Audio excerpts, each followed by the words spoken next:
This is JILLIANA Ranicar-Breese in Brighton, and I have the pleasure of meeting Latif Bolat, who is a Turkish Sufi musician and spiritual. How would you describe yourself? Just like my business card says, Yes. I am Turkish Show me your business singer, card. composer, scholar of Turkish culture. Scholar of Turkish culture. Wow. Yes. And what does Latif mean? Latif means very good. Islamic God, Allah has 99 holy names. One of them is Latif, meaning the mysterious one, the one who knows more mysteries than anybody else. And is that true? In his case, it's No, in true. your I'm life. not sure about me. But I know some mysteries myself too. I You think. do? Even if I don't, I make things up and it works out all right on my part. Oh, are you going to share any of those mysteries with me?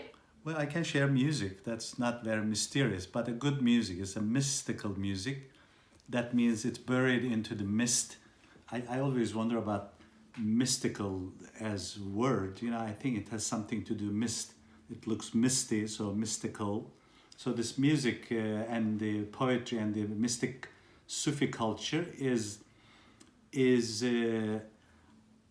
culture comes out of unseen things. Seeable things out there. They are religions do that. The religions deal with the seeable things, or political things. Philosophy deals with whatever you can see, but the mystical culture deals with things which are not seeable. Intangible. Yeah. Intangible or tough to comprehend too. Not every intangible thing is mystical after all. In any case, mysticism is the very old way of life from the day that humanity left the cave 20,000 years ago or so, and then they were mystified by the running of the world, the day and night and the sun and the moon and the nature. So they tried to make sense out of what was there. So they tried to figure out if somebody is really responsible of doing all those things. So they thought, very mystical ideas about like worshiping the sun a little bit, not a little bit, maybe 10,000 years they worship God. I mean the sun god. And then the moon, and then the other things, and the Greeks came up with this multitude of different gods and goddesses. What about the Turks? Turks being the nomadic people, Turks experimented with everything ever existed as religion, from sky god worshipping to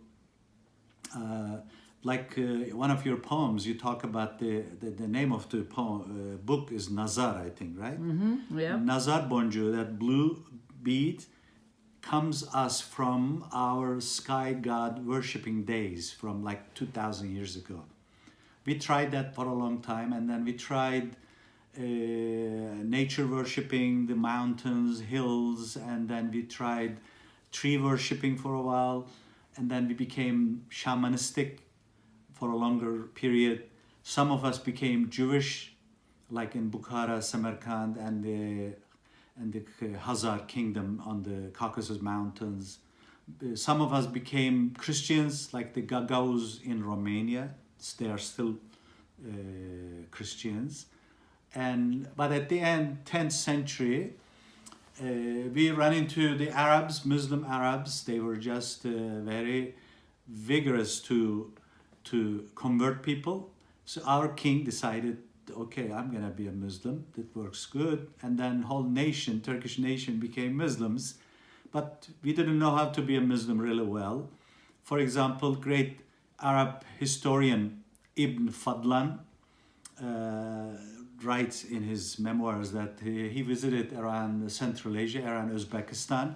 He met this Turkish king.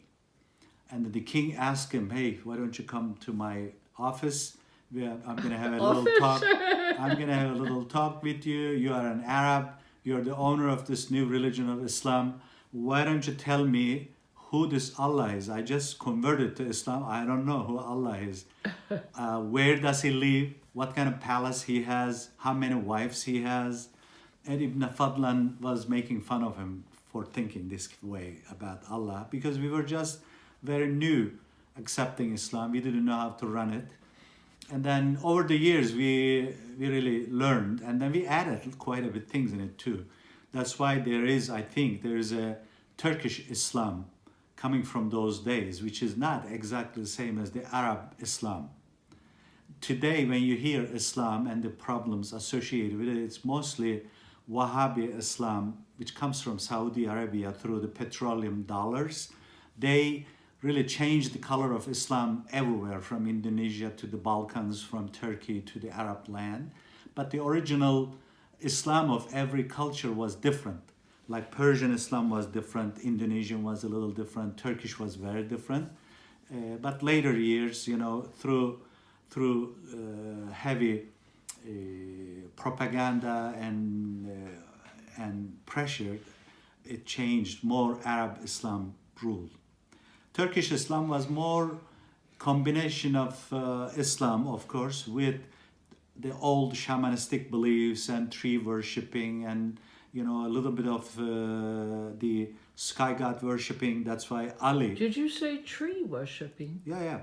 We did a lot of those too. Our ancient legends always talk about coming to life, Turkish nation, from a tree.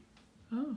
That's why. Well, they talk about the tree of life, of course. Tree of life, but also when you probably around where you visit Kaş, Kalkan, there are always around the villages a holy tree that the people go, if they want to have a baby, they go tie up something and they, they pray a little bit.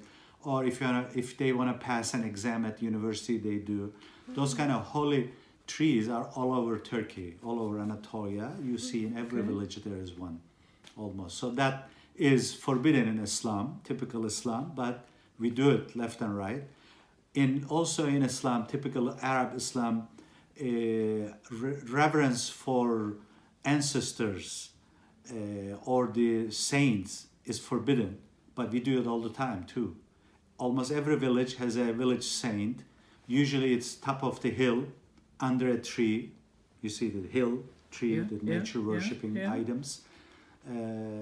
So we do those. Those are very typical Turkish Islam. That's why Turkish Islam used to be very, very democratic, very open-ended, open-minded, and so those are some of the items that Turkish Islam had. And you personally, how would you describe your beliefs?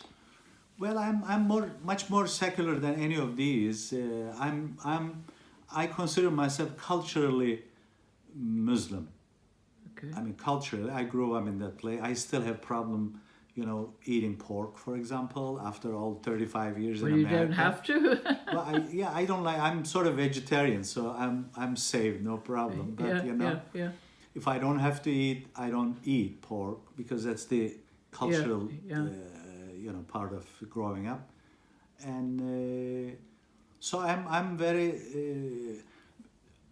sophistic in that department too. What I mean is, I am more interested in human spirituality rather than rules and regulations.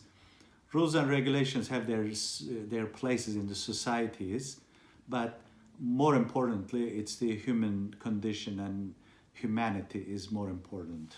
Okay, we'll talk about that in part 2. Thank you very much.